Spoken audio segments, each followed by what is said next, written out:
বিয়ের পোশাকে সজ্জিত এক তরুণী ধীরে ধীরে এগিয়ে যাচ্ছেন বিয়ের মঞ্চে। তবে যাকে বিয়ে করছেন তিনি কিন্তু কোনো রক্ত মাংসের মানুষ নন, বরং এক চ্যাটজিপিটি চরিত্রকে বিয়ে করছেন তিনি।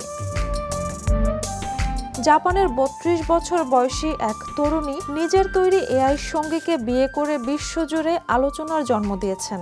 অগমেন্টেড রিয়েলিটি ও ভার্চুয়াল আয়োজনের মাধ্যমে সম্পন্ন এই ব্যতিক্রমী বিয়ের খবর আন্তর্জাতিক গণমাধ্যম ও সামাজিক মাধ্যমে ব্যাপক আলোড়ন তুলেছে।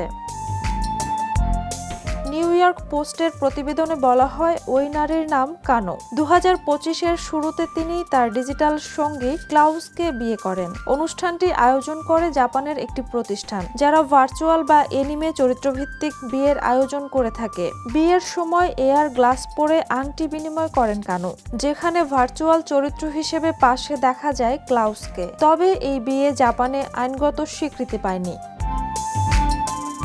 এই চ্যাটজিপিটির পরামর্শেই ৩ বছরের বাগদান ভেঙে দেন কানো। এরপর শুরু করেন এর পুরোপুরি ব্যবহার। ধীরে ধীরে তিনি একটি আলাদা কণ্ঠ, স্বভাব ও নাম দিয়ে তৈরি করেন ক্লাউসকে। নিয়মিত কথোপকথনের মাধ্যমে তিনি অনুভব করেন এই এআই তার আবেগ বুঝতে পারছে।